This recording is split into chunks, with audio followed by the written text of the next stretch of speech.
So this is a recap of the 3 to follow, and I've been wound up quite a bit by our colleagues. I don't know why, but let's just redo it again and talk about horses that I think we've now seen a few times this season and horses that we can work with. As Justin Snaith walks towards me, one that I can give you a Snow Pilot, undoubtedly. Lomeron King's Plate got to be a big target. There goes Mr. Snaith. He's nodding his head, by the way. Win the Lomeron King. So there we go. That's all about Snow Pilot. You heard it there from the horse's mouth. Can the Lomeron team go back-to-back after Charles Dickens at the start of the year? What Snow Pilot's done on his return to Cape Town has been nothing short of absolutely brilliant.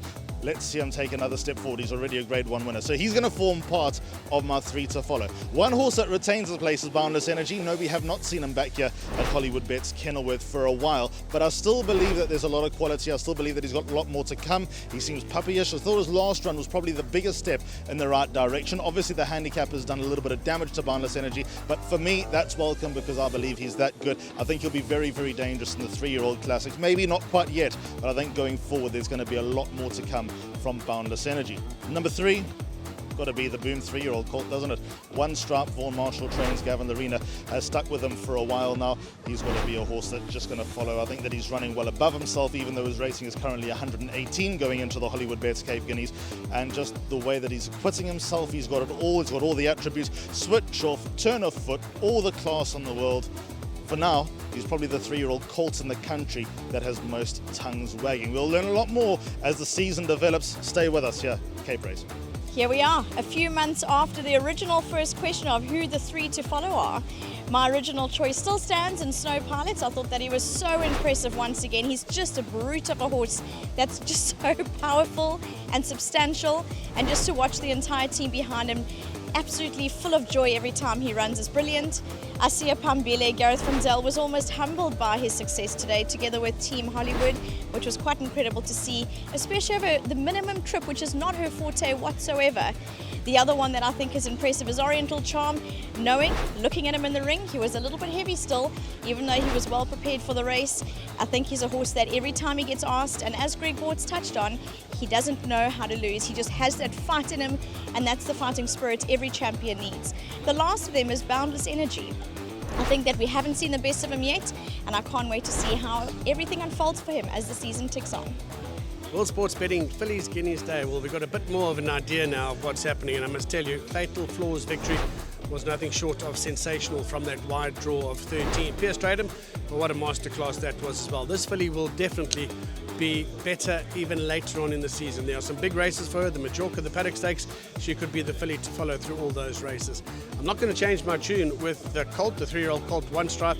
I think he's going to be very difficult to oppose when it comes to the Hollywood Bets Guineas. I think he's definitely a runner that we could make a case for. And then I think Robert Bloomberg Sprinter, King of the Gauls, is one that you can maybe make a case for some of the sprint races. I've seen some of his gallops here. He looks to be coming on the right way. And I think those 3 will see you through with some nice victories during the course of the Cape summer season. Hi, MJ Bielefeld here. We are at Hollywood Bets Kenilworth. It's World Sports Betting Fillies Guineas Day. We saw today Oriental Charm winning the World Sports Betting Greenpoint Stakes, a horse that I think weight for age races going forward in the season will be a massive runner. He obviously needed the run, he did it the hard way, and I thought he won a very good race. Another horse for me to follow in the season is Clinton Binder's sprinter Ziasha, proper 1,000-meter horse, and he's going for the Cape Flying Championships and probably the Diadem.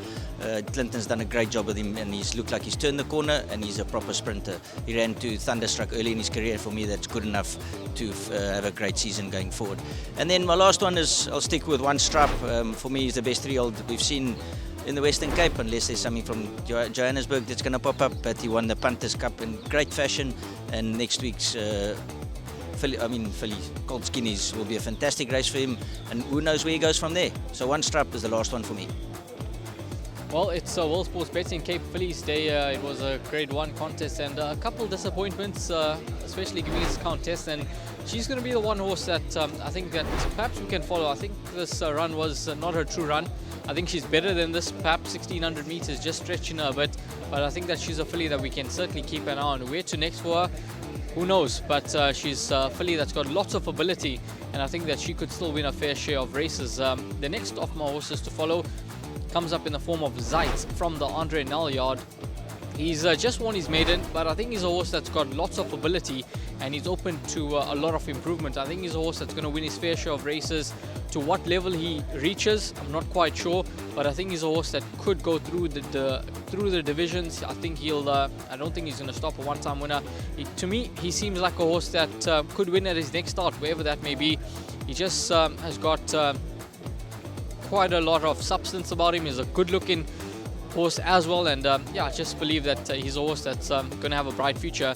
And then the third of my horses to follow, he takes his place in the Guineas, the Colts Guineas, and his name is Great Plains. Overpriced, I believe, at 14 to 1 in the market. I think he's going to run his socks off.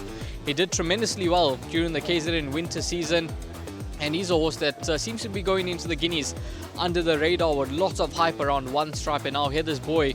Those are the two that top the boards, but I think Great Plains could run a big race, and he could come through and reward supporters, and one of those horses that I think will win his fair share of races as well. So it's Gimmy's Countess, Zeit and Great Plains are going to be the three horses for me to follow during the Cape summer season.